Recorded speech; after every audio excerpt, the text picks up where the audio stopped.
Have you ever felt like you're caught in an endless cycle of scrolling through epic desk setups on YouTube, dreaming about how a fancy new monitor or the latest AI editing software will magically transform your photography? Trust me, I have been there. But here is the thing, after dropping way too much money on gear that I didn't really need, my wife still brings up the £3,000 MacBook fiasco, I've discovered something surprising. The perfect photography desk setup isn't about having the most expensive stuff, it's about having the right stuff. This is what you're expecting a YouTube photographer's desk setup to look like. And here is what the desk of a highly productive company founder who's also a keen photographer actually looks like in reality. Today, I'm going to show you exactly how to create an incredibly productive work and photo editing space without breaking the bank. Now, let's talk about monitors, but probably not in the way that you expect. You see, I used to think that I needed an ultra-wide color gamut, ultra-expensive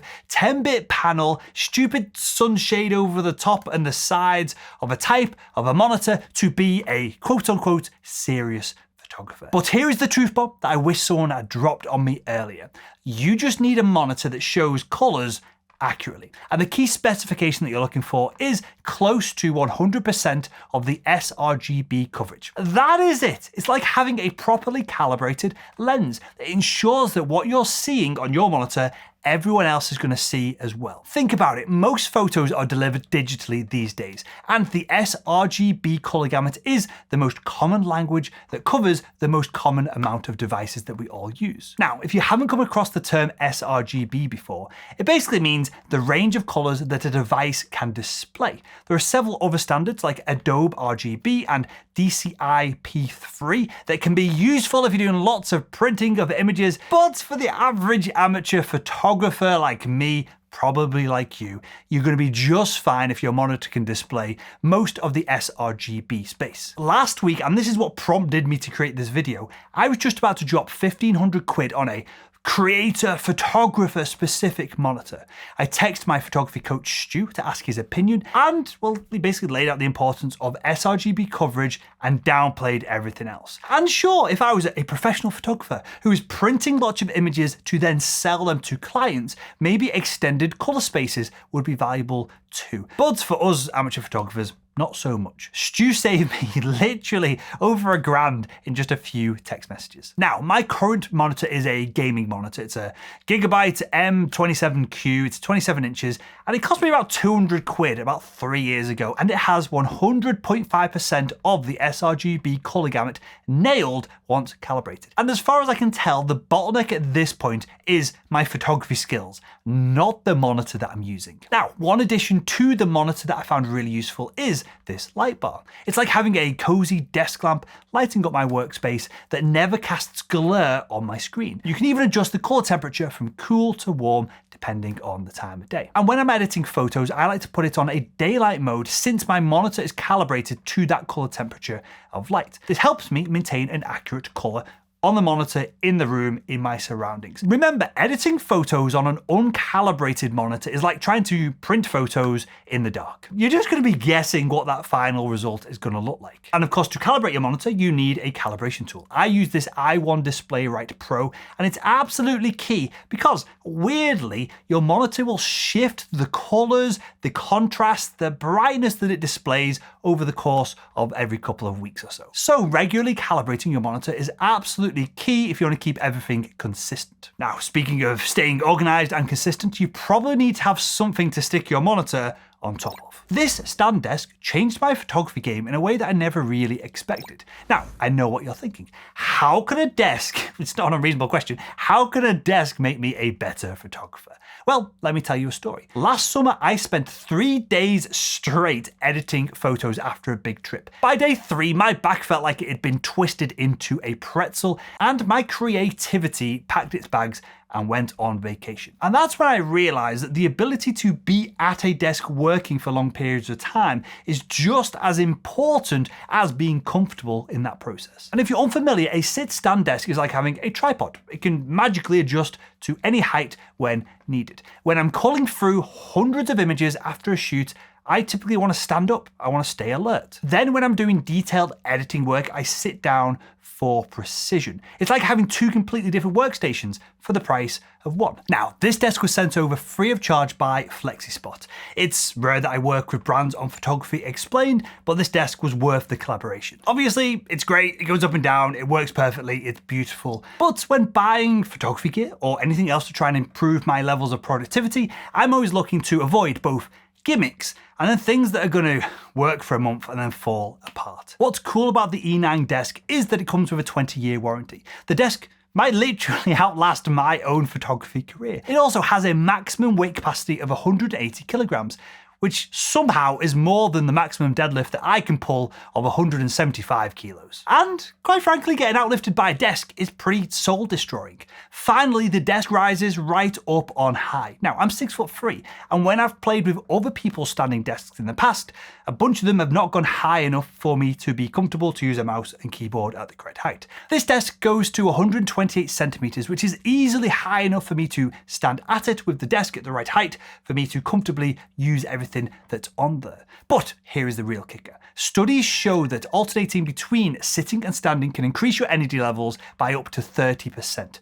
That's like an extra shot of espresso in the morning without the jitters. And trust me, when you're trying to decide between two nearly identical shots of a sunset, you're trying to cull your images, whatever you're trying to do that you find somewhat boring, I find that sitting and then standing, then sitting, then standing can help me get through all of those tasks. It gives me the mental clarity that I need to get the job done. And FlexiSpot have a Black Friday sale on right now. If you pre-order this very desk by the 28th of November, you will receive a £220 discount. So don't miss out, visit their website for all of the details. Now, speaking of mental clarity, let's talk about something that literally brightens up my photography workflow. This might be the most boring item on my desk, but maybe the most valuable. It's an SAD lamp. Now, when I first heard about SAD lamps, or seasonal affective disorder lamps, I thought they were going to be another gimmick. But let me tell you, getting some essentially sunlight onto my eyeballs first thing in the morning jumpstarts my creative engine. Honestly,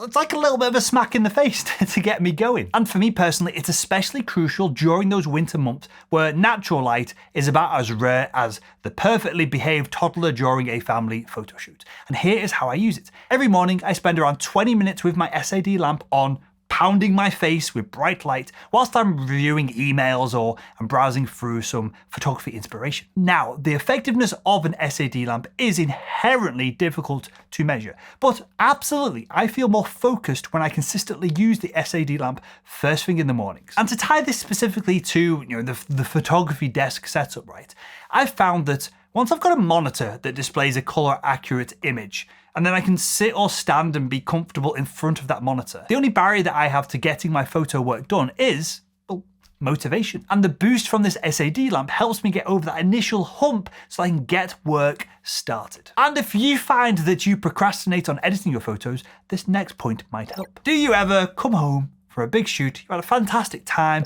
and then you find yourself procrastinating on editing that big batch of photos? Well, meet my secret weapon, the book Do More Work. Whenever I catch myself scrolling through Instagram, instead of editing photos, I'm looking at emails, I'm on YouTube, I'm procrastinating, I'm talking to people that I should not be talking to, I should be just getting on with my work. Well, I open the book, I flip to a random page, and it's like having a tough love photography mentor sit right on your desk and tell you what's up. Now, the book isn't about photography specifically, but it's a message about pushing through creative blocks, and this is pretty universal. I find that I get essentially a pep talk from it whenever I need it. And that can be the difference between doing very little work one morning and absolutely killing it and getting loads of stuff done. But consistency in the workplace is only part of the equation here. Let's talk about something else that revolutionized my virtual photography meetings. So I'm an amateur photographer. My business is salesman.com. I founded it, I still run it today, and I do loads and loads and loads of video calls and client meetings every single day. And if you have ever tried to join a client meeting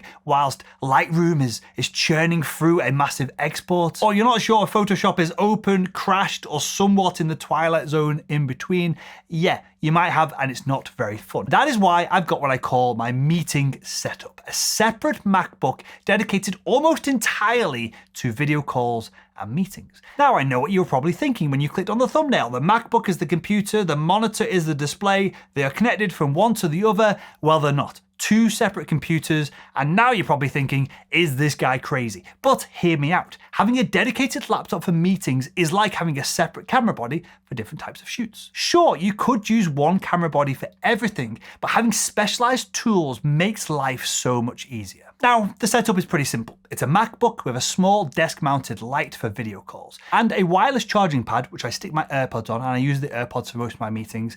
And then finally, I've got this fancy microphone, but I only really use that if I'm being interviewed on a podcast or something like that.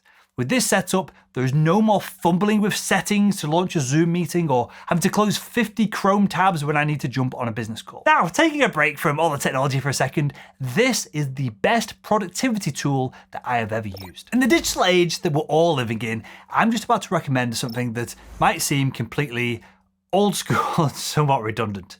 It's a pen and some paper. But not just any paper, squared paper that I use for all of my note-taking, idea logging, and to-do lists as well. It's like having a physical Lightroom catalog for your brain. Now, I can almost hear you asking at this point, really, Will? Paper? Is that it? But trust me, there's something magical about writing things down by hand. And when I'm in the middle of an editing session and an idea strikes, maybe it's a YouTube video that I want to create, or it's a location that I want to shoot, I just quickly jot it down every single time on the pad of paper that's always next to me. It's like having a catch-all preset for your thoughts. And I find that getting my thoughts out of my head and onto paper frees up my brain to focus on the task at hand. If I don't write it down, I find that I have lots of random thoughts going on in my brain. My brain doesn't want to let go of them in case I forget them, and this clogs up all of my creativity pipelines.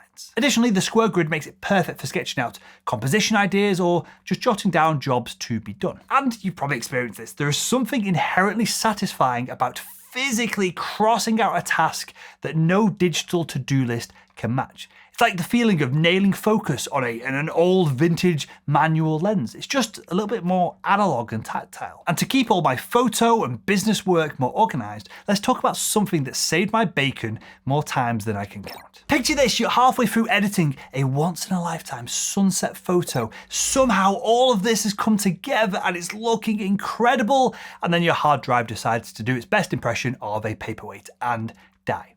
That'd be a nightmare, right? That's why I invested a few years ago now in a Synology NAS, a network-attached storage device. Think of it as a personal cloud server that lives right by your desk. And the way that I've got my NAS set up is so that all of the data is spread across multiple hard drives. So if one of those hard drives fail, you don't lose any data. All you gotta do when a drive does die is replace it. And then the drives will rebuild the array of data across all of them, and you're back to full steam ahead. If you're doing any critical work, whether that be photography work or business work, you owe it to yourself to get a redundant storage device, some kind of NAS or some kind of backup system. And now that you've got your backup solution sorted, let's take a look at the computer that's going to be pumping data towards it. Here is a truth bomb for you. The most powerful computer for photographers might not be the best computer for photo editing. What I really value in a desktop computer is